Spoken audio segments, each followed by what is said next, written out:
Hi friends, welcome back to our channel.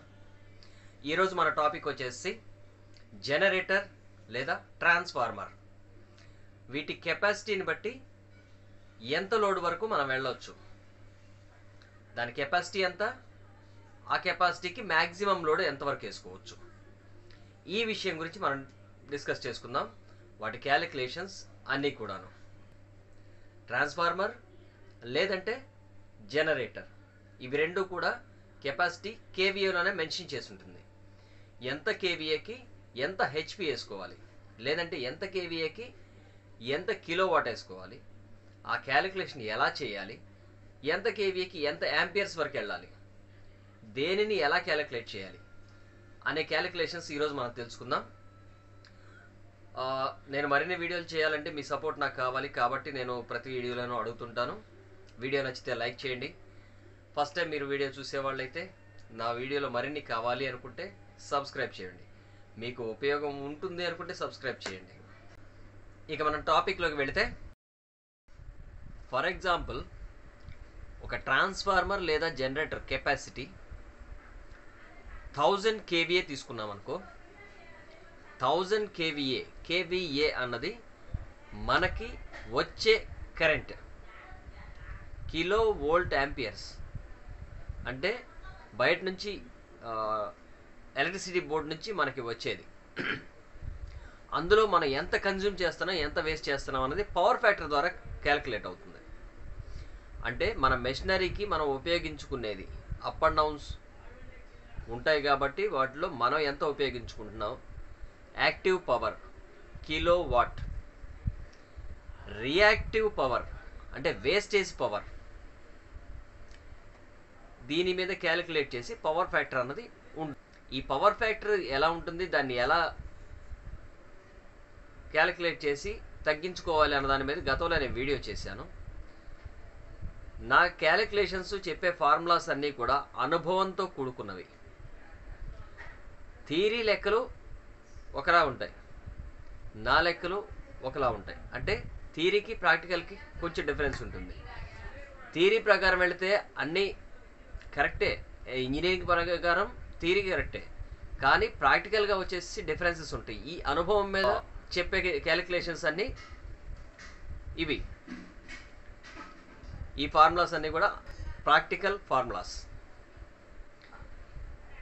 Power factor ఏదైతే ఉందో 1000 kVA transformer into power factor 0.9 తీసుకుందాం. యాక్చువల్గా 0.99 maintain చేయడానికి ట్రై చేస్తారు ఎవరైనా, కానీ కొన్ని ఏరియాస్లో ఫెయిల్యూర్స్ అప్ అండ్ డౌన్స్ వల్ల 0.9కి తగ్గకూడదు. అది అన్నది స్కేల్, కాబట్టి మనం 0.9 తీసుకుందాం క్యాలిక్యులేషన్లోకి. 1000 కేవీఏ ట్రాన్స్ఫార్మర్ని 0.9లో తీసుకొని పవర్ ఫ్యాక్టర్ చూసినప్పుడు 900 కెపాసిటీ వస్తుంది. అంటే 900 అన్నది కిలోవాట్ యాక్టివ్ పవర్, మనం యూజ్ చేసుకునేది 900. ఇప్పుడు మనకి కిలోవాట్ వచ్చింది. దీన్ని బట్టి హెచ్పికి వెళ్ళొచ్చు. హెచ్పి ఎలా తీసుకుంటాం కిలోవాట్ నుంచి అని అంటే, మనకి హెచ్పి మాత్రమే తెలుసు. ఆ కెపాసిటీ అంటే ఎంత హెచ్పి అని అంటాం కాబట్టి హెచ్పిని ముందు క్యాలిక్యులేట్ చేసుకుందాం. 1 HP equal to 0.746 kilowatt, around 0.75 kilowatt. So ఈ లెక్క ప్రకారం 1 హెచ్పి ఈక్వల్ టు 0.75 కిలోవాట్, అంటే 10 HP equal to 7.5 kilowatt, 100 HP equal to 75 kilowatt. ఇదేంట్రా బాబు కిలోవాట్ వచ్చింది కానీ హెచ్పి ఎలా తెలుసుకోవాలి అంటే, ఈ లెక్క చెప్తానంటే, నువ్వు దీని నుంచి హెచ్పి నుంచి కిలోవాట్కి ఎలా మార్చావో అదే రివర్స్ మెథడ్లో వెళ్తే కిలోవాట్ నుంచి హెచ్పి వస్తుంది. ఫర్ ఎగ్జాంపుల్ ఇప్పుడు 1000 కేవీఏని పవర్ ఫ్యాక్టర్లో 900 కిలోవాట్ చేసావు. హెచ్పి నుంచి కిలోవాట్ చేయాలి అని అంటే ఇంటూ 0.75, కానీ కిలోవాట్ నుంచి హెచ్పి చేయాలి అని అంటే డివైడెడ్ బై 0.75. 1000 కేవీఏ ట్రాన్స్ఫార్మర్ని 900 కిలోవాట్ మనకు అవుట్పుట్ వచ్చింది పవర్ ఫ్యాక్టర్ ద్వారా. 900 డివైడెడ్ బై 0.75 కొట్టామంటే 1200 హెచ్పి వస్తుంది. So maximum capacity 1200 HP. కానీ ఇక్కడ ఇంకొకటి చూడండి, ట్రాన్స్ఫార్మర్ లేదా జనరేటర్ యొక్క లైఫ్ మనం పెంచాలి అని అంటే 100% లోడ్ ఎప్పుడు వేయకూడదు, 80% 85% వేయాలి. ఎవరైనా 80% మాత్రమే వేయాలని చెప్తారు. 80% క్యాలిక్యులేషన్ చూద్దాం. 900 కిలోవాట్ ఏదైతే ఉందో into 0.8, 900 into 0.8 is equal 720 kilowatt. So ఇప్పుడు 720 కిలోవాట్ నుంచి హెచ్పి ఎంత వస్తుంది? ఎందుకంటే మన మెషినరీ సేఫ్టీ, ఎక్విప్మెంట్ సేఫ్టీ కావాలి కాబట్టి 80% లోడే వేయాలి. 720 kilowatt divided by 0.75 equal to 960 HP. 960 HP is maximum load. కానీ మోటార్ వచ్చేసి ఒక్కోసారి నువ్వు ఫుల్ లోడ్లో రన్ చేస్తావు, ఒక్కోసారి తక్కువ లోడ్లో రన్ చేస్తావు. ఇది కూడా స్టాండర్డ్ కాదు. సో ఏది స్టాండర్డ్? యాంపియర్స్. ఇప్పుడు యాంపియర్స్ క్యాలిక్యులేషన్లోకి వెళ్ళి తెలుసుకుందాం. కిలోవాట్ నుంచి బేస్ అయ్యే వెళ్దాం. మీకు ఎలక్ట్రికల్ వాళ్ళకి దాదాపుగా అందరికీ తెలుసు, యాంపియర్స్ తెలుసుకోవాలి అని అంటే formula Ohm's law. I is equal to V by R, voltage by resistance. But resistance కాదు, మనం వాటేజ్ నుంచి తెలుసుకోవాలి కాబట్టి I is equal to wattage by voltage. Okay, so 720 kilowatt అంటే 7,20,000 వాట్స్. మనం ఏమన్నాం? I is equal to wattage by voltage. 3 phase voltage అందరూ అనుకుంటారు 415 అంటారు, 440 అంటారు. It is wrong. Each phase, single phase వచ్చేసి న్యూట్రల్తో కనెక్ట్ చేసినప్పుడు 220 వోల్ట్స్ వస్తుంది.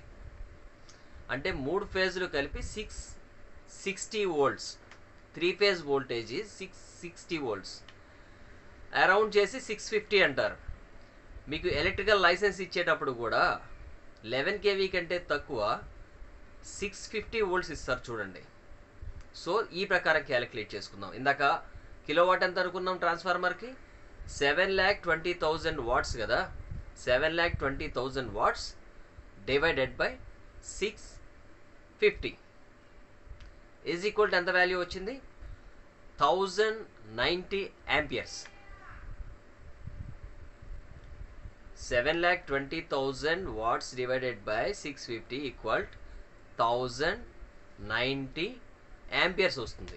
సో ఒక 1000 kVA ట్రాన్స్ఫార్మర్ లేదా generator maximum load safety, machinery long life రావాలి అని అంటే 1090 యాంపియర్స్ మాత్రమే మెయింటైన్ చేయాలి. అంతకు మించి వెళితే దాని లైఫ్ మిస్ అవుతుంది.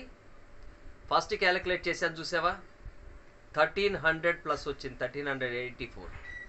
ఆ విధంగా క్యాలిక్యులేట్ చేసి లోడ్ ఇస్తే మొత్తం ట్రాన్స్ఫార్మర్ లేకపోతుంది, ఎందుకంటే కెపాసిటీ దాటిపోయింది కాబట్టి. Safety working load is equal 1000 kVA transformer లేదా జనరేటర్కి 1090 లేదంటే 1100 యాంపియర్స్కి మించి వెళ్ళకూడదు. నేను చెప్పిన ఈ వివరణ, ఈ క్యాలిక్యులేషన్ మీకు నచ్చినట్టయితే ప్లీజ్ లైక్ మై వీడియో. ఇలాంటి మరిన్ని వీడియోల కోసం please subscribe my channel. Thank you.